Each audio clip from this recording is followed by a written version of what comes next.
एक बार quick revision कर लेते हैं हम लोग। चलिए, तो देखिए एग्जाम में क्वेश्चन ये पूछा गया और हो सकता है इस बार भी ये क्वेश्चन पूछा जाए। क्वेश्चन क्या है जी, using Lagrange multiplier method find the volume of greatest rectangular parallelopiped that can be inscribed in ellipsoid.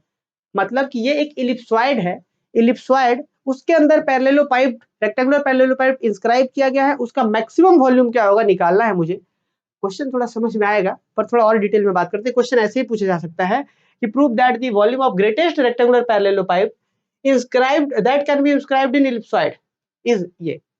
अब थोड़ा सा इसको समझ लेते हैं पहले से कि जिस तरीके से स्क्वायर का 3D शेप क्या होता है जी, क्यूब, 2 डायमेंशन में स्क्वायर, 3 डायमेंशन में क्यूब, जैसे रेक्टेंगल का क्यूबॉइड, पैरेललोग्राम का पैरेललोपाइप, यही पैरेललोपाइप है। समझ रहे हैं आप, रेक्टेंगुलर पैरेललोपाइप मतलब क्यूबॉइड। अच्छा, उसके बाद सर्कल का क्या होता है, स्फीयर, इक्वेशन में लिखा हुआ है। फिर इलिप्स का क्या होता है, इलिप्सॉइड, सबको क्लियर है। इलिप्स का इक्वेशन ये होता है, इलिप्सॉइड ये हो गया। अब इसी चीज को जैसे यहाँ पे समझाया भी गया कि इलिप्सॉइड का मतलब क्या होगा जी, अंडाकार टाइप का, जैसे स्फीयर होता है गोल चारों तरफ से, इलिप्सॉइड क्या होगा, थोड़ा अंडाकार टाइप का, हम लोग का जैसे अर्थ है इलिप्सॉइड। अच्छा, पैरेललोपाइप ये होता है। अब इलिप्सॉइड के अंदर एगो पैरेललोपाइप है और उसका मैक्सिमम वॉल्यूम हमको बताना है, वही क्वेश्चन में बोला गया है। अब पढ़िए, क्वेश्चन समझ में आएगा कि क्या बोला गया है, using Lagrange multiplier method find the volume of greatest rectangular parallelopiped that can be inscribed in ellipsoid. ये वो इलिप्सॉइड है, यहाँ पे उसमें एक पैरेललोपाइप है, उसका मैक्सिमम वॉल्यूम क्या होगा बताना है। तो थोड़ा सा आप लैग्रेंज मल्टीप्लायर मेथड अगर याद करें तो लैग्रेंज मल्टीप्लायर मेथड में दो चीजें दी गई होती थी, एक सब्जेक्टिव फंक्शन और एक कंडीशन। तो स्टेप्स क्या क्या था, सबसे पहला स्टेप की स्टेप्स को जो भी दिया हुआ है सब्जेक्टिव को और कंडीशन को आइडेंटिफाई करिए, this is step number 1। Step 2 बोलता है Lagrange multiply, Lagrange auxiliary function consider मुझे करना होता है। थर्ड स्टेप जो करेंगे उसको जीरो करके ऐसे फिर आगे बढ़ते हैं हम लोग। तो आइए ना, क्वेश्चन में हमारे पास है कि हाँ जी, हमको वॉल्यूम मैक्सिमाइज करना, मैक्सिमम वॉल्यूम निकालना है इलिप्सॉइड को ध्यान में रखते हुए कि इलिप्सॉइड से बाहर नहीं जाना है मुझे। तो वही है, सबसे पहले हम बोलेंगे कि ये इलिप्सॉइड ले लेते हैं, उसके अंदर एक पैरेललोपाइप लेते हैं। उस पैरेललोपाइप कौन सा, रेक्टेंगुलर वाला। रेक्टेंगुलर पैरेललोपाइप का क्या, लेंथ, ब्रेथ, हाइट, वॉल्यूम निकल जाता है। तो हमने लिखा है कि let the edge of parallelopiped be 2x 2y 2z, कि मतलब इसका एक ये विड्थ लेंथ मान लेते हैं 2x, ये 2x और यहाँ पे हाइट 2z मान लिया हमने। तो इसका वॉल्यूम क्या होगा, लंबाई गुने चौड़ाई गुने ऊंचाई, मतलब 2x into 2y into 2z। तो लिखा है then volume of parallelopiped v equal to 8x क्या होगा, 2x 2y 2z, तो 2 गुना 4 गुना 8 और x x y z। तो ये हो गया हमारा वॉल्यूम। इसी वॉल्यूम को मुझे ज्यादा ज्यादा करना है, कंडीशन ध्यान में रखते हुए कि पैरेललोपाइप से बाहर नहीं जाना चाहिए। तो मैं हमारे पास f ऑफ xyz कितना है, 8xyz। और हमें क्या करना है कि here to find maximum value of v subjected to the condition phi of xyz। Phi को हम क्या इक्विवेलेंट किसका है, x square by a square plus y square by b square plus z square by c square minus 1 equal to 0। मतलब इस 1 को इधर लेके आके ये हमारा phi of xy, this is condition. तो लैग्रेंज मल्टीप्लायर मेथड में स्टेप 1 कहता था identify the subjective and conditions, हमने आइडेंटिफाई कर लिया, हमने बना दिया यहाँ पे एक f ऑफ xyz है और यहाँ पे 5 कंडीशंस हो गया। अब क्या स्टेप 2 बोलता है कि हम लोग को ये कंडीशन करना था, कंस्ट्रक्ट करना था ना। आइए कंस्ट्रक्ट कर लेते हैं हम लोग। लैग्रेंज ऑक्सिलरी फंक्शन कैसे कंसीडर होता है, तो f ऑफ xyz और लैम्डा, एक को कंडीशन है तो एक लैम्डा, नहीं दो रहता तो लैम्डा और लैम्डा 2 होता है। तो यहाँ f ऑफ x जो क्वेश्चन है और जो कंडीशन है ऐसे करके रिलेशन 1 बनाते हैं। तो हमने लिखा है कि let f of xyz lambda equal to क्या, f ऑफ xyz यहाँ पे कैपिटल यहाँ पे स्मॉल है, ये क्वेश्चन वाला है, प्लस 5 है। अब क्या है जी, f ऑफ xyz ये वॉल्यूम, अभी तुरंत इसका f ऑफ xyz z लिखे थे 8xyz, यहाँ पे लाके लिख दिए 8xyz लैम्डा और यहाँ पे एज इट इज पूरा हो गया -1। This is lesson number 2। इसी को मुझे करना होता है डिफरेंशिएशन। तो डिफरेंशिएशन x के रिस्पेक्ट में मुझे करना है पार्शियली। तो क्या करेंगे जी, पार्शियल x के रिस्पेक्ट में जब हम लोग करेंगे तो क्या होगा बताइए, यहाँ पे x के रिस्पेक्ट में करिएगा तो क्या होगा, 8yz कांस्टेंट, x का डिफरेंशिएशन 1 हो गया यहाँ पे, ये लैम्डा कांस्टेंट बाहर, इसका डिफरेंशिएशन करने जाएंगे तो x स्क्वायर का differentiation 2x by a square, इसका डिफरेंशिएशन y के x के रिस्पेक्ट में करें तो 0 0 0 सब खत्म, सिर्फ बचेगा ये। सिमिलरली y के रिस्पेक्ट में कर लिया हमने, z के रिस्पेक्ट में कर लिया, नो डाउट ये बात आप लोग कर ही पा रहे होंगे पार्शियल डिफरेंशिएशन। नेक्स्ट बच्चों क्या करेंगे, स्टेप 2 में ही, अभी स्टेप 3 में ही बोलता है कि डिफरेंशिएशन करके इक्वल टू 0 करिए, equal to 0 equal to 0।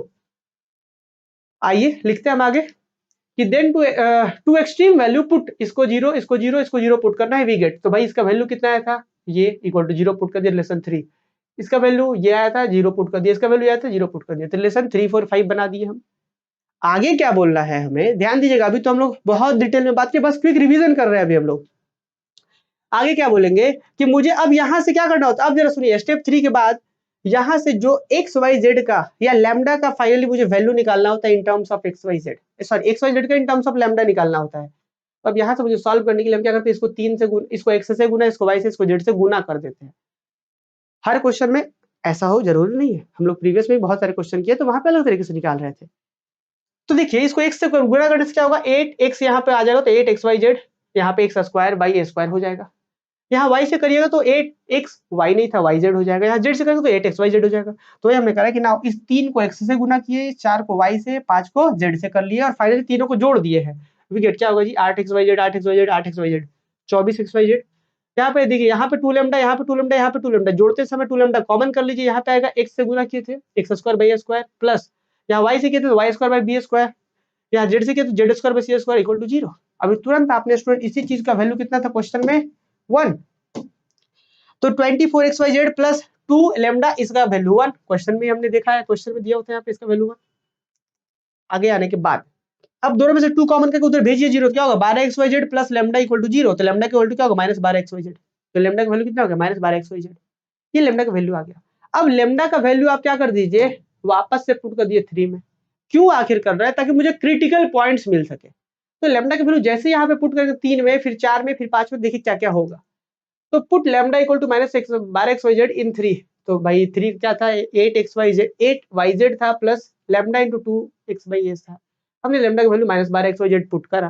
Put करने के बाद देखा हमने कि भाई यहाँ पे 8yz है और यहाँ पे भी 12 दूना 24yz है, तो 24yz में मतलब 8yz यहाँ भी है, तो 8yz बाहर करेंगे दोनों से तो यहाँ पे बचेगा 1, यहाँ पे क्या बचेगा माइनस का 3x into x square by a square बचेगा, क्योंकि yz तो बाहर चल गया है, तो बचेगा ये। अब 8yz को आप उधर भेज दिए 0 के नीचे तो क्या हो गया, खत्म, बचेगा 1 minus 3x square by a square equal to 0।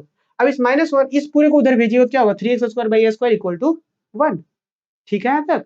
अच्छा आते हैं और इस a स्क्वायर गुना कर दिए इसे 1 से तो कितना होगा a स्क्वायर, तो 3x square equal to a स्क्वायर, x स्क्वायर इक्वल टू क्या a स्क्वायर बाई 3, x का वैल्यू क्या होगा पूरा अंडर रूट में आएगा, पॉजिटिव नेगेटिव दोनों आएगा, पर हम पॉजिटिव लेंगे क्योंकि x क्या था, x को हम 2 से गुना करके लेंथ बनाए थे, तो लेंथ कभी नेगेटिव नहीं होता है, तो इसीलिए हम क्या बोलते हैं सिर्फ पॉजिटिव ले लिए, तो स्क्वायर पे इधर पे आएगा तो a स्क्वायर रूट से बाहर निकल के a बनेगा, यहाँ पे √3, तो x का वैल्यू a बाई √3 आ गया, x का वैल्यू a बाई √3।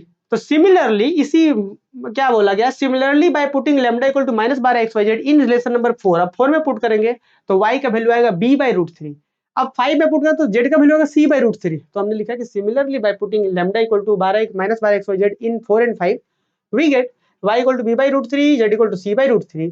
तो मतलब हमारे पास therefore this is a critical point कि x का वैल्यू, y का वैल्यू, z का वैल्यू आ गया, दिस इज क्रिटिकल पॉइंट, और इसी पॉइंट पर हमें मैक्सिमम मिलेगा। तो वॉल्यूम क्या था हमारे पास, hence maximum volume of rectangular parallelopiped inscribed in ellipsoid is क्या था, v इक्वल टू 8xyz था ना, देखिए फंक्शन 8xyz था, x के जगह पे y की जगह पे वैल्यू आ गया है ना, a by √3, b by √3, c by √3, तो क्या कर लिया हमने 8xyz रखा है, 8abc हो गया, √3 दो बार गुणा करें तो 3 बन जाएगा √3, तो this is our required answer. चलिए तो बताइए सब लोग, हाँ ये ब्यूटी एग्जाम में डायग्राम नहीं बनाना है, ठीक है।